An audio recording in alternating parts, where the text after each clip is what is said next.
Hello everybody, Father Brendan here, coming to you from St. Mary's Catholic Church in Kalgoorlie. I just wanted to spend a few minutes in this video talking about and explaining a little bit about what's called making an act of spiritual communion. Many of us in these times have probably been watching a number of streamed masses on the internet. We may have seen it around in social media, or even just through word of mouth, that in these times when many of us cannot receive communion sacramentally, there's been a lot of encouragement to practice what's called making an act of spiritual communion. It might be something that we've never ever heard of before, something we're quite familiar with. For some of us, we might have heard about it once or twice before, but thought, it's probably nothing very useful to us, because every time we're at Mass, we can receive communion sacramentally. And that's true, because for us, every time we're at Mass and receive Holy Communion at Mass, we receive communion in a sacramental kind of way. And hopefully for many of us, we know that a sacrament is one of the 7 very special rituals we have in the Church, when God's grace comes to us in a very real kind of way into our hearts, into our lives, into our souls. And that in these 7 sacraments, God does that through a very special sign and a ritual as well.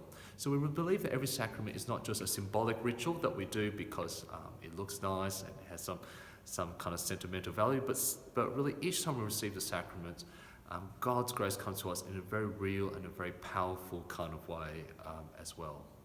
So hopefully every time that we come up for, and that every time we receive communion, every time we receive the host and or drink from the chalice, we really believe that we are receiving Jesus' body and blood each time we're here at Mass. And hopefully each time we do come up for communion, we're not just going up simply because everybody else is getting up, or that we may feel a little bit awkward if we're the only one sitting in the pew because everyone's up at the altar. And hopefully we don't come up to communion just to sort of feel like we're getting something for the time we're putting into being at Mass.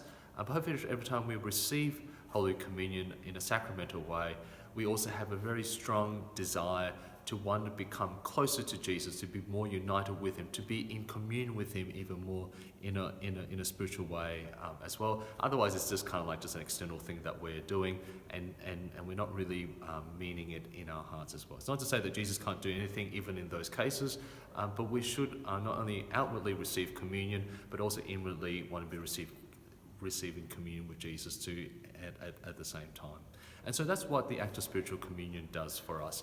It's a way of tapping into that desire to be spiritually one with Jesus. And if we can't receive him sacramentally, we can still receive him spiritually into our hearts. It's certainly not as good as sacramental communion, but it's still something that's very, very, very good to do.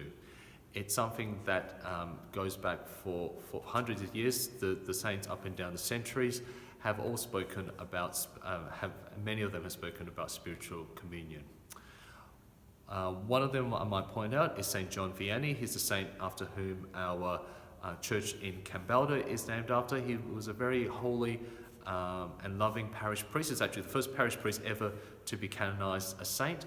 But he used to say that if you feel the love of God grow cold inside of you, instantly make a spiritual communion. And if you cannot get to the church, turn yourself towards the church, turn towards the tabernacle, because no wall can be great enough to separate us from the goodness of God. And it's a beautiful thought to think that even if we can't receive Jesus in communion sacramentally, for whatever reason, God can do something with that desire in our hearts, and that he doesn't sneeze at that, and he still wants to respond with that in a very real and a very potentially powerful kind of way in our hearts still. So what I might finish off this video with is by reading out the act of spiritual communion. There's not only one way of doing it, but the most common way is the way that's a prayer written by Saint Alphonsus Liguori. He's the founder of the Redemptorist order. They're in there's a community of them in North Perth in our archdiocese. But I might also take those words of St. John Vianney. I'll turn towards the tabernacle. If you're watching this, maybe you can also spiritually or even physically orientate towards yourself to wherever the nearest tabernacle is to you, and make these words your own as well in this act of spiritual communion. My Jesus, I believe that you are present in the most holy sacrament. I love you above all things, and I desire to receive you in my soul. Since I cannot at this moment receive you sacramentally, come at least spiritually into my heart. I embrace you as if you were already there, and unite myself wholly to you. Never permit me to be separated from you.